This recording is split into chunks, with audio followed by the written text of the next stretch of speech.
저 따라 하겠습니다. 하나님의 일이냐, 사람의 일이냐. 여러분, 오늘 이 본문은 어렵지 않습니다. 어렵지 않고 하나님 앞에서 또 우리에게 주신 이 말씀을 붙드는 축복이 우리 가운데 있기를 소망합니다. 오늘 본문에 예수님이 예루살렘으로 올라가시는 길에 가버나움에 이르렀을 때의 일입니다. 사람들이 성전세를 받습니다. 유대인의 20세 이상 청년들, 남자들에게 반세겔이라는 성전세를 받게 되었습니다. 그래서 예수님이 참 어떻게 보면 짓궂다고 할 수도 있고, 아니면 베드로에게 너의 의견이 궁금해서 그럴 수도 있고, 예수님이 질문하십니다. 시몬아, 네 생각은 어떠냐? 라고 말씀하시는 거예요. 오늘 이 본문에 보니까 어려운 질문이 아니라 이렇게 말합니다. 25절에 다 같이 한번 읽을까요? 25절 다 같이 시작. 이르시되, 다 같이요. 시작. 이르시되 내신다 하고 집에 들어가니 예수께서 먼저 이르시되 시몬아, 내 생각은 어떠하냐? 세상 임금들이 누구에게 관세와 국세를 받느냐? 자기 아들에게냐? 타인에게냐? 여러분, 세금을 누구에게 받습니까? 당연한 거 아니에요. 이 시몬이 그러니까 이렇게 질문하니까 배웠잖아요. 예수님이 이 나라에 정말 우리 이 땅에 구주로 오셨고 왕으로 오셨는데 참 시몬은 당황했을 거예요. 왜? 자기도 세금 내야 되는데. 그리고 사람들이 뭐예요? 너희 선생도 세금 내라고 말하잖아요. 그런데 오늘 이 본문에 보니까 베드로가 이렇게 말합니다. 베드로가 이르되 타인에게나이다. 예수께서 이르시되 그렇다면 아들들은 세를 면하리라. 여러분, 여기 본문만 딱 들으면 어떻게 됩니까?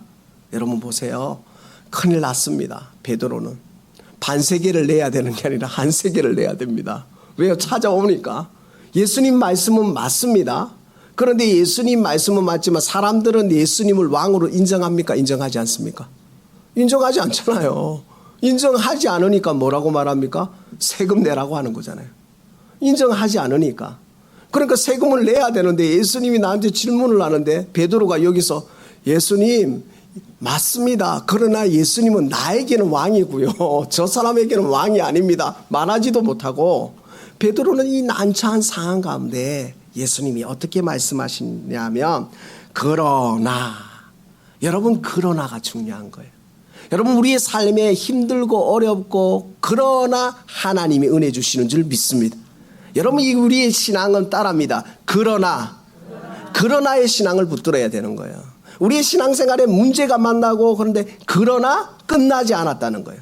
여러분, 전반전 후반전이 경기가 끝난 것 같아요. 그러나 연장전이 있는 거예요. 저는 2002년 월드컵을 잊을 수가 없거든요.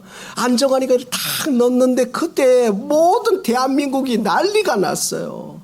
막 공휴일도 생겼다니까요. 여러분, 그 현장에 없었죠? 저희는 막 난리가 났어요. 근데 그게 전후 지금도 안 일어나요.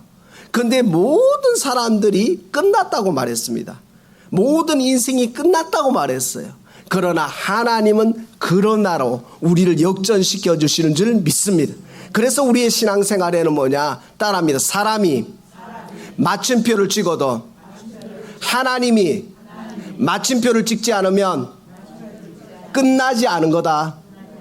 믿으십니까? 사람이 마침표를 찍어. 저 사람은 안 돼. 직장에서도 너 파이어, 너 해고야 말할 수 있어요. 저 사람은 쉼표, 도저히 모르겠어. 쉼표하고 마침표 찍을 수 있어. 세상은 우리를 마침표 찍고 쉼표 찍을 수 있지만 하나님은 우리를 마침표, 쉼표 찍는 것이 아니라 우리의 삶을 그러나로, ing로 계속 일해 가시는 줄 믿습니다. 그래서 성경은 이렇게 하잖아요. 낮에와 밤의 달이 졸지도 아니하시고 주무시지도 아니하시는 그분이 오늘 우리와 함께 하시니까 그 베드로를 골탕 먹이려고 하는 것이 아니라 그러나 우리가 그들을 실족하지 않게 하기 위하여 내가 바다에 낚시를 해서 여러분 기적을 베푸십니다. 뭐예요? 고기가 큰 고기였던가 하여튼 작은 고기라니까 고기가 그 당시에 돈을 물고 와요. 여러분 고기가요 참 이게 무엇을 말씀하실까요? 자연 우주 만물도 누구 손에 있다? 하나님 손에 있다. 하나님이 일하시는 거예요. 하나님이 오늘 예수님이 무엇을 말씀하시느냐?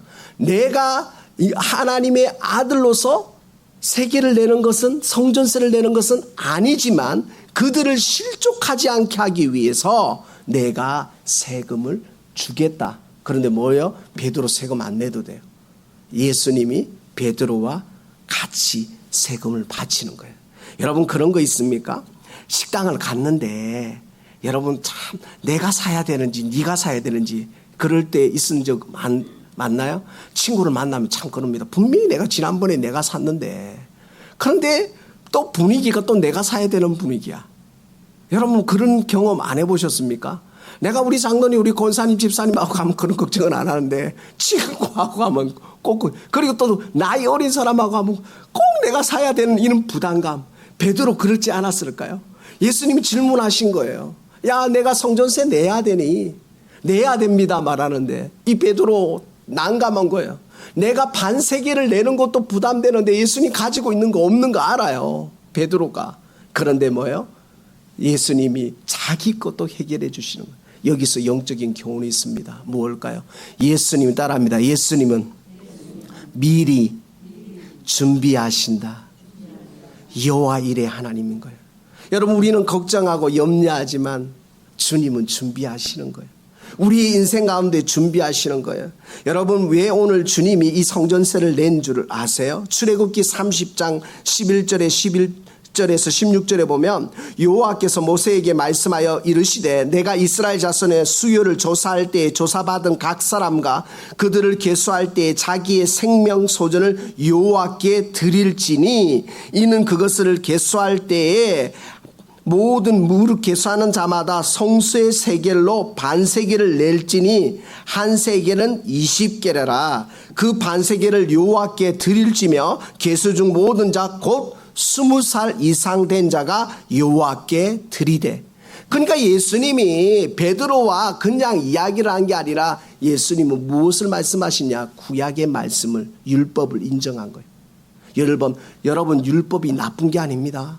예수님은 율법을 폐하러 온 것이 아니라 율법을 완전케 하러 오신 거예요.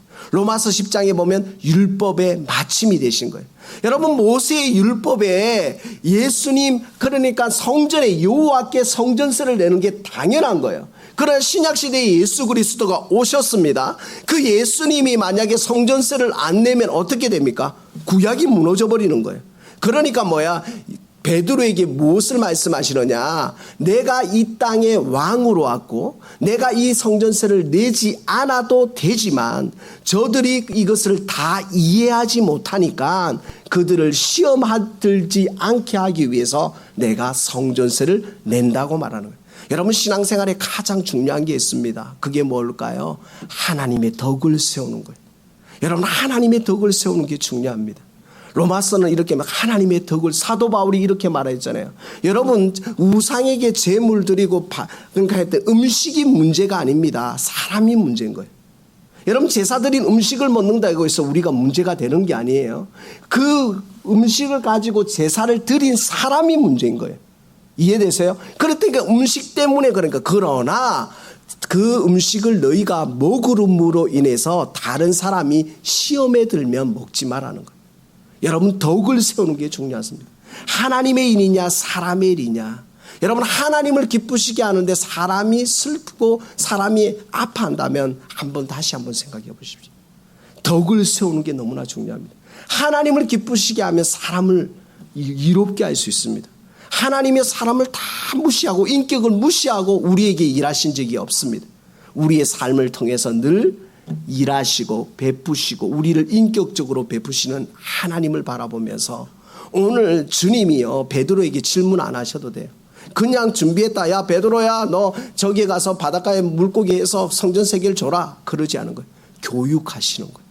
여러분 오늘 우리의 삶을 하나님이 무엇을 말씀하실까요? 우리의 삶에서 말씀을 듣고 깨닫고 리마인딩하고 내가 어떻게 하면 하나님을 기쁘시게 할까? 어떻게 하면 이웃에게 유익을 줄까? 그것이 오늘 우리의 디딤돌이 되는 축복이 있기를 소망합니다. 토미 텐이라는 신학학자가 이렇게 말했어요. 하나님의 관점이라는 책을 보면 그리스도인이 하나님의 관점을 가지면 위로는 하나님을 사랑하고 옆으로는 이웃을 사랑하는 거예요. 그런데 우리가 하나님을 위로 사랑하고 옆으로 이웃을 사랑하지 않으면 하나님을 사랑하지 않는 거라고 말한 거예요. 여러분, 우리가 너무나 신앙생활하는데 중요합니다. 우리가 하나님을 사랑하면 이웃을 사랑하는 줄 믿습니다. 이런 찬양이 있습니다. 당신은 하나님의 언약 아래에 있는 축복의 통로, 당신을 통하여서 열방이 주께 돌아오게 되리. 여러분을 통해서 하나님 나라가 이루어지는 줄 믿습니다. 여러분, 하나님은요, 하나님의 사람을 통해서 일하십니다. 하나님이 그냥 딱 나타나셔서 내가 너 도와줄게 하신 적 없습니다. 하나님은요, 하나님의 사람을 통해서 준비시키시고 도와주시고 위로하시고 격려하시고 세워주시는 줄 믿습니다. 그렇기 때문에 우리는 하나님을 바라보면서 어떻게 하면 하나님을 기쁘시게 할까? 어떻게 하면 이웃에게 유익을 줄까? 그래서 하나님의 일이냐 사람의 일이냐 그것 가운데 하나님을 바라보며 이웃에게 유익을 주는 하나님의 사람 되기를 소망합니다. 여러분, 오늘 우리의 삶을 통해서 다시 한번 하나님의 영적인 렌즈를 끼면, 영적인 안경을 끼면, 여러분, 안경을 끼신 분은 아실 거잖아요. 안경을 안 끼면 안 보이거든요. 안경을 끼면 보입니다. 믿음의 안경을 끼면 믿음으로 보일 겁니다. 믿음의 안경을 끼면 믿음으로 생각하게 될 겁니다. 믿음의 안경을 끼면 믿음으로 듣게 될 겁니다. 오늘 우리에게 하나님의 은혜가 있기를 소망합니다. 교수님이 이런 말을 많이 했어요. 저희한테. 야, 너희는 대기만성이야, 대기만성. 그러니까 구제불능들한테 할 말이 없으니까 대기만성이야, 대기만성이야. 이런 말을 많이 하거든요. 그런데 그 말이 뼈속 깊숙이 드는 거예요. 고등학교 때 공부 안 하다 야자하다가 막 걸려가서 선생님이 막 때려갖고 인격적으로 때리는 게 아니라 막 무차별 어제 안 좋은 일이 있었는지 몰라도 막 엄청 맞았어요. 그때는 막 상처가 되고 아픔이 되는데, 근데 교수님이 벌을 주는데도 야, 너희들 나중에는 이 벌이 추억이 될 거야. 1시간 막 손들고 막 이래 죽겠거든요. 그런데 말을 이쁘게 하니까 이거 화도 못 내고 이게 나중에 너희 추억이 될 거야. 막 죽겠는데. 그런데 너희는 나중에 대기만성이 될 거야. 이 말 한마디가 지금도 잊지 않는 것처럼, 사랑하는 한성도 여러분, 여러분이 하나님의 일을 생각하면 정말 여러분을 통해서 여러분을 만나는 이웃이 축복을 받는 줄 믿습니다. 결론 맺겠습니다. 말씀을 마무리할 건데요. 오늘 주님이요, 베드로에게 질문하시는 게 있어요. 네가 이 땅에 있단다. 이 땅에 있다면 이 땅을 위해서 세금을 내는 게 마땅하단다. 율법을 지키는 게 마땅하단다. 그러나 내가 율법을 완전케 하러 왔으니 행위의 언약이 아니라 은혜의 언약을 붙들라는 겁니다. 사랑하는 귀한 성도 여러분, 오늘 우리가 하나님의 일이냐 사람의 일이냐 주목하기 전에 내가 하나님께 붙들림 받고 있는지, 내가 믿음의 안경을 쓰고 있는지, 믿음의 생각을 하고 있는지, 믿음의 말을 하고 있는지를 점검하시는 축복이 우리 가운데 있기를 소망합니다.